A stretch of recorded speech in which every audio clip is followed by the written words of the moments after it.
Hey, welcome to A Foreigner in the Philippines. This is part 2 of the same thing about moving out to the Philippines. Actually, it would amount to the same thing no matter where you go. So let's just say moving abroad. Some places are going to be cheaper if you move to Panama. I understand that Panama is very, very friendly to American and the American way of life, because Americans have been out there for so long with the canal, and they're very good to retirees. But I've had a letter which pretty well answers most of the questions that you might have. Some I don't know. If I don't know, I'll tell you, but always you should go to the source for your final information and for your final assessment of whether, in this case, the Philippines is for you. Let me read the letter and then I'll try to go through it. Okay, so he'd heard another, he'd talked to me about something else and said, thanks, that was useful as I'm in Canada. I mentioned something else. So he said, I've heard that when you retire in the Philippines that you must deposit 10,000 USD, US dollars, for some reason. That's the bond, and that allows you much greater freedom. I think it allows you the freedom to be able to come and go without actually having a visa and the re-entry thing and all of that. You can come and go as long as you leave the 10,000 there. 10,000 is put into a bond. Now you can also buy a pre-construction, pre-build condo and use that money to go into the condo, because it will provide for well, it'll provide employment, won't it? So let me rush on to the next. Now, is this true? And if so, who holds the funds and for how long, and for how long are your funds held, as it is indefinitely? Is it indefinitely, or is it their time frame? Not quite sure about that. There probably might be a time when you might convert into a different way of living. For instance, if you came out here as a single and you deposited $10,000 in there and then reset, and then later found somebody that you wanted to marry and you married them, then you would be able to go for a permanent status, which is what I'm about to do very soon, because I'm married and I've been here stably without any problems for 5 years. Then I'll be going for that, and the fee for that is actually quite light. It's only about 15,000 pesos, okay? A little bit of jumping through hoops. It's immigration. What else do you expect in any country? Now, let me see. Also, does the Philippines give you a break on bringing personal items and necessities to the Philippines, as duty and taxes could kill you on your items? Also dealt with this in the first video. It does depend on how near and dear you hold your items to you. Now, when I came out, I pretty well sold everything. I had things which I would love to have brought, but I didn't know what my plans were going to be. I had no idea. How could I know that I was going to meet my future wife?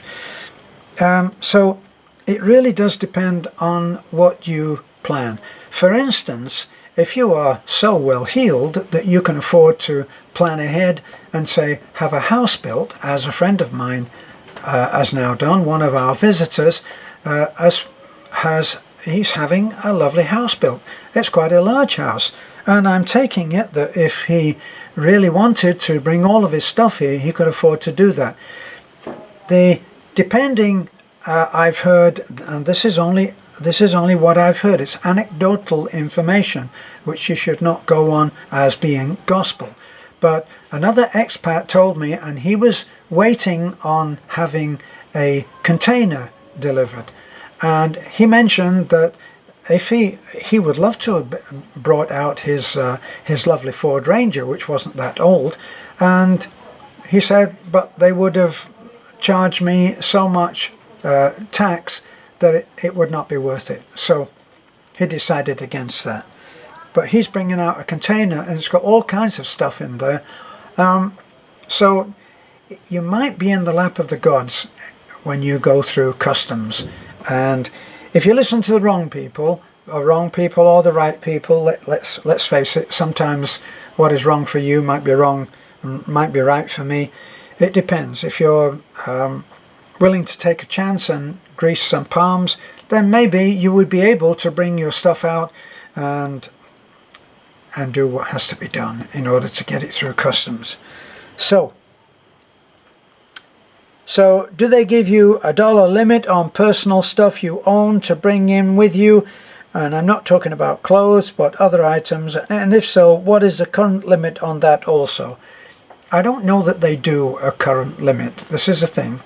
So once again, sorry, on these what would be a big ticket, possibly a big ticket cost, you really do need to, rather than speak to this guy or that guy or me or someone else, you really do need to talk to someone in the government. Now, I tell you, even when you talk to someone who has just been through the hoops, you don't always get the same information. I've had information sent to me where someone said that they demanded to see his ACI card, or they decided this was the immigration. And immigration or customs had decided that they wanted to ask him certain questions, which he felt that they had absolutely no right to ask him. But they did. Now, I've never been asked for any personal kind of information. Plus, I've never even been asked for a return ticket. Now, I advise, do not come out here without a return ticket or a return stub on that ticket, however you're going to work it. And there are ways that I've described in other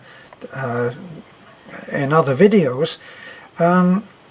You need to have a ticket which says that you will travel on further. Now, the cheapest one may be to Thailand, it might be to Hong Kong, but you buy that ticket even if you're not going to use it, it's a throwaway.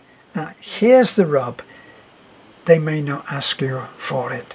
Somebody else said that they will not ask you for your marriage certificate if you're asking for a ballot buy-in box. Someone said, definitely do not ask it for yourself, because if you ask it as if you have every right to have a ballot buy-in visa, they might just say, oh, no, you don't. I'm not going to give you a ballot buy-in visa. You see, so some people have one story which is true for them, and it may not be true for you. For me, a visa on entry has always been 30 days. 30 days when you come in, or call it 29 days. When you go to renew that visa a week before it's up, they give you another visa for 30 days. And then after the 30 days, they'll give you 2 months at a time. Other people have different experiences. Someone just came and said, absolutely, without any doubt, there is no 30-day visa when you enter. It's a 21-day visa. And he was telling me that on the basis of his experience of many, many times. I think it was 15 times that he had come in and out of the country. So, true for him, but honestly it wasn't true for me. So, where do you go? Now, also I've heard that after 6 months you must go through a so-called security clearance check. Don't know anything about that. It never happened. It never did anything. After a certain length of time you'll have to get a card. I think it's called an ACI card, and it's an identity card that is issued by the Philippine government, and it's valid for a year. Can't remember how much it was. It might have been something like 1,500 pesos. In pesos, not a terrific amount of money. So, how long did it... Now, this is an interesting question. How long did it take you to settle down in that country? And are you comfortable with it? And do you think I could live on 20,000 Canadian dollars, which is 14,000 USD, currently? And I like to live simple and want to get married with a child, and now currently would that be enough? He doesn't say what the 14,000 USD is. Is it a month? Is it a week? Is it a year? What is it? If it's a year, you could probably squeeze in. You could do it on 14,000 a year. Yes, you could do that. If it was 14,000 a month, whoa, that would be, you would live like a king. You'd probably move in next door to President Duterte for that money. But that's on my viewpoint. So, how long does it take you really to be able? That's the end of his letter, by the way. Sorry for so many questions, but I have even more. Well, how long does it take you to actually settle down? And boy, that is a loaded question, because it depends so much on you. Now, for me, I have a simple rule. I'm the foreigner, and I'm the one that's going to change.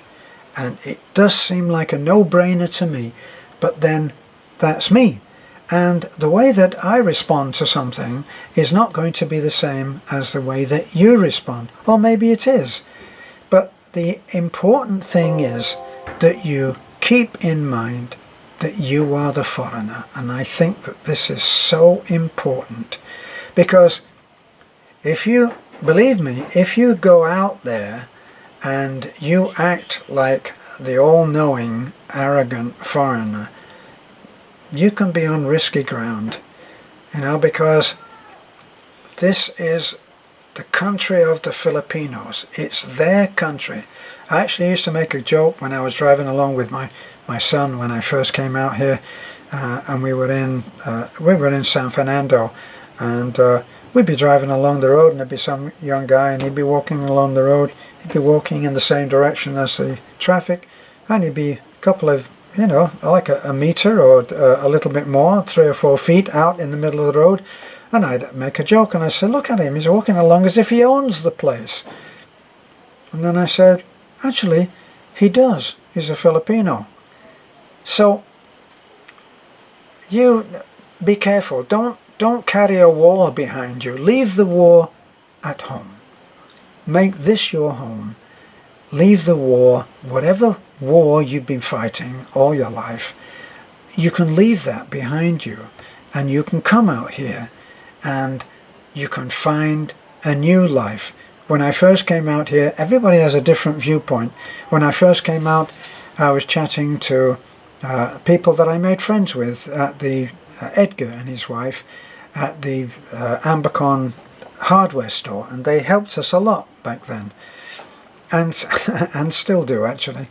And when his wife spoke to me, she said, so when are you going back to America? This was in the early days of our friendship. I said, I'm not going back to America. So she said, you're going to live? So she said, you're going to stay here? And I said, yes. So she said, so you've come here to die? And I said, well, actually, no, I've come here to live. If you really come out here with a viewpoint that you're going to change, now, please don't make the same mistake that I made. I didn't work at learning the language, and I've missed so much by not doing that. Now, I've actually made a total commitment that I am going to learn this language, and I am going to do it. At first I thought I would get a teacher and go there 2 or 3 times a week, and then Beth found an online course for learning it step by step, and I've got the first one now, and it's all about saying hello, como esta, and how are you, and all of that kind of stuff, and the very simple stuff at the beginning. But I know if it's a course and it will help me, I will learn it. And if you're going to do anything about coming to live here, learn the language. Because Filipinos are excessively fun-loving people, and they chat and talk and joke and laugh, and you can be in the middle of so much happiness and jollity and fun, and you're missing the whole thing because you don't speak the language. Because this is their country. You are the foreigner. So don't expect, which many English people speaking, they expect this. Well, I think it's very rude that they know they can all speak English and I can't speak their language, and I think it's very rude that they're not speaking English. Just out of respect for me. Forget that. Just forget that, okay? Put that out of your head. Go and learn the language and learn something every day. I wanted to ask, when I first came out and we were here and we got a motorcycle, Beth might not want to go down the road with me, and so Taliklik would come with me, and she loved riding on the bike, and she didn't speak. She spoke very little English, and I spoke even less Visayan. So after a little while of this, I would actually just want to say to her, did you have fun? And we'd always go down to the sari store and sit outside the sari store and have an ice cream and a Coke or something like that. And when we came back, I would want to say, did you have fun? And so I said to Beth, how should I say that? And she said, Nalingao baka. Nalingao baka. Nalingao baka. And I can say that and people will understand it. Now, so I've learned one phrase. The other phrase that I've always said, and you'll be tired of hearing it if you've seen many videos, and that is akong asawa guapa. And akong asawa guapa means I have a beautiful wife. Guess who taught me that one? And if somebody asks me, do you speak Visayan? I say, yes, a little. And what is it? I say, akong asawa guapa. And they all start laughing, and it breaks the ice and it shows that I've tried. So I am a humble man, which is very much appreciated. Unlike places like, places like America and possibly the UK. I haven't been in the UK for a long time, but humility is a four-letter word. It seems like you can't survive certainly in the States where I was, by being humble, because people take it for lack of confidence. Especially for me, speaking in a fairly quiet voice, I was considered not to have any confidence, and believe me, that's not true. I can speak up for myself very, very well when I need to. So, making the adjustment to live here is an ongoing thing. Now, I've been here for 5 years, and Beth and I have been married for most of that. Now, I've heard it said, and I can understand this. I can understand it and accept it as being quite valid. But someone said around the 6 or 7 year mark, you're likely to leave and go home, go back. And I can understand that because there are so many differences in the way that Filipinos actually, the way that they think, the way they even think is totally different. There's so many differences that you would not believe it, and you have to get all of them. And instead of opposing them, saying, oh God, they're going to do that thing again, no, you can't do that. You have to do it, and you have to understand that that's the way that it is here.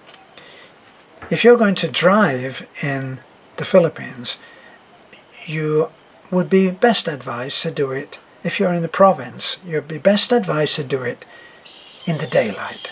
Because in the daylight, you don't need lights. And for a lot of Filipinos, in the darkness, you don't need lights. But for us who think differently, no lights is a hazard. Plus, there is one road from Atafi to Talabon, and it goes, from Talabon to Atafi, it goes right through Atafi, and then it continues right on, and it goes right to Tagbilaran, one road. And in most of that road it's 2-lane, and we're talking about the National Highway. So here we are, we're talking about the National Highway, and what the National Highway does is it goes through every little barangay along the way. So it's like being on a British road and going through little villages, but they're not as obvious as that. Now, on this same road, you have these small barangays, and you have small barangay life is all happening on either side of the National Highway. The places that are built actually on the edge of the road will become like sari-sari stores, and they will become meeting places, and it is the practice of old and young alike to sit with their bum, right, on the edge of the road. So that white line that goes along the very edge of the road has a bum on it, I can tell you. And children walk along those roads, and children here have a totally different kind of life to what children in America have. In America, they have they have been accused of having a nanny state, where children are taken from one place to another by the car, and they don't walk anywhere. Here, you will have your heart in your mouth if you come from America, because you will see tiny kids walking along the side of the National Highway together, and they might be 5 or 6 years old. You probably won't believe this, but it's true.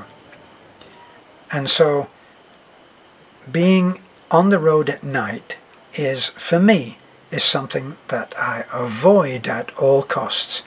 Plus, I used to remember when I first started to drive in France, and in France I was told that if you went onto a roundabout, traffic coming from the side would have right of way, whereas it wouldn't be the same in say England. So we had to learn different way of driving. Here, what I do notice is that peripheral vision, that state of being where you have your focus straight ahead and slightly to your right and slightly to your left, actually you're looking at it the other way around, off to this side, off to that side, and you will be looking like this.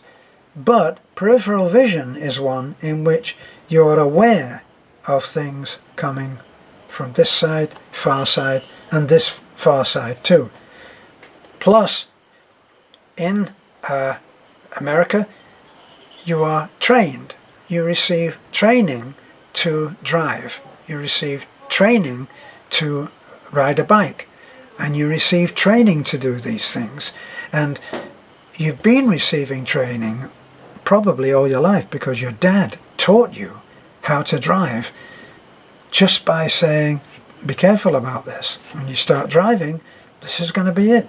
And you're going to hear your dad's voice or your mum's voice, and they're going to be saying, when you pull up to a crossroads, you better make sure that you look right, look left, look right again, and maybe even look left again before you go over. All of these things are instilled in you in training.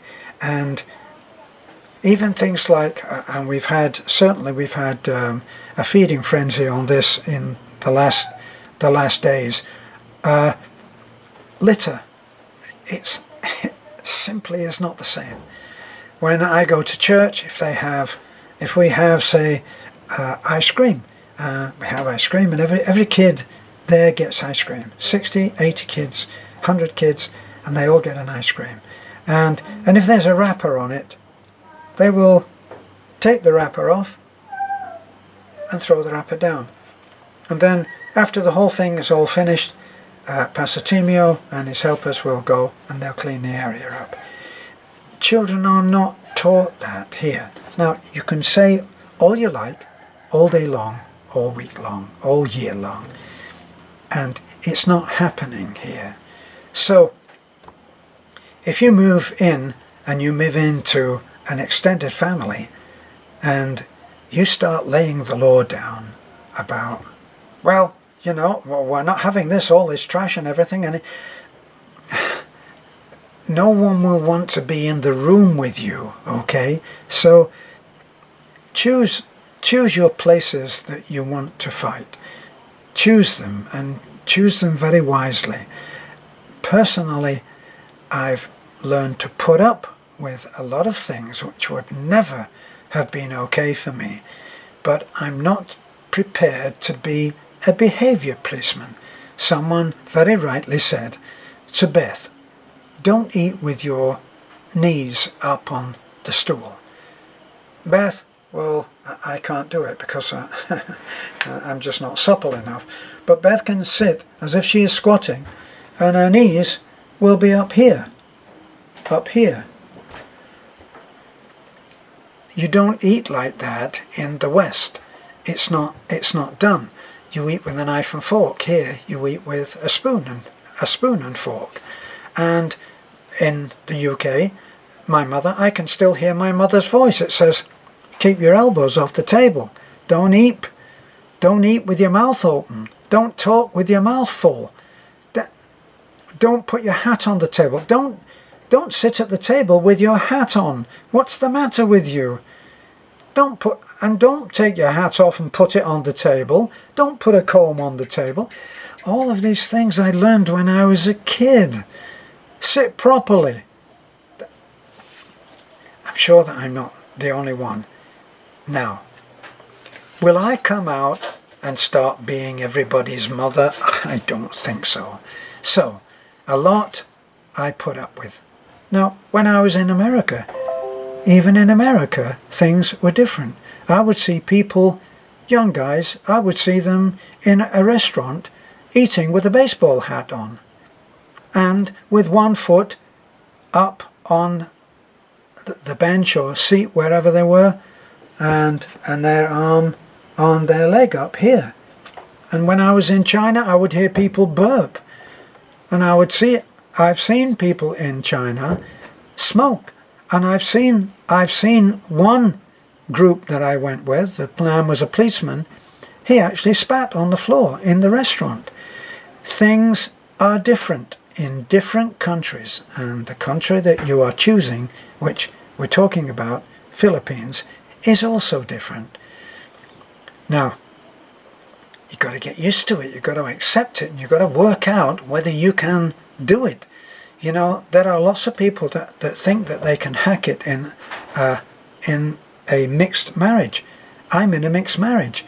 Now, I feel that I lucked out. I feel that I'm in with a lot of people who are my extended family, and they care about me, and I care very much about them. Now, there were lots of white guys who fell in love with black girls and adored them, and it would have been a match made in heaven until he went home with her and he found out, guess what? The place is full of black people. And the other thing is that they didn't welcome him just because he was white. Things are different, and you have to be willing to change. And if you can change and embrace the difference, that's what you need to do. You need to embrace the difference. In the language, there is no past, present and future. There is no he and she, or there is, but they get them mixed up.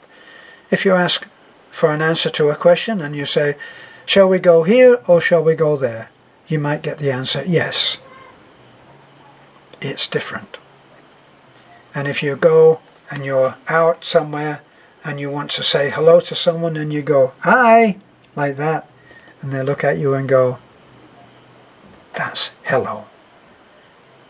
It's different out here. I keep saying it, and a lot of you think that I'm saying it because even though you've been out here, you don't know.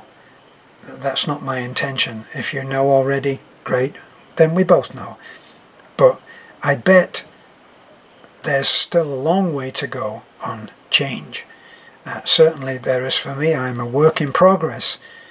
And if you come out here and you consider yourself a work in progress and accept with a little humility that there is a loving, caring community out here ready for you and ready to welcome you and give you a home, then you'll be fine.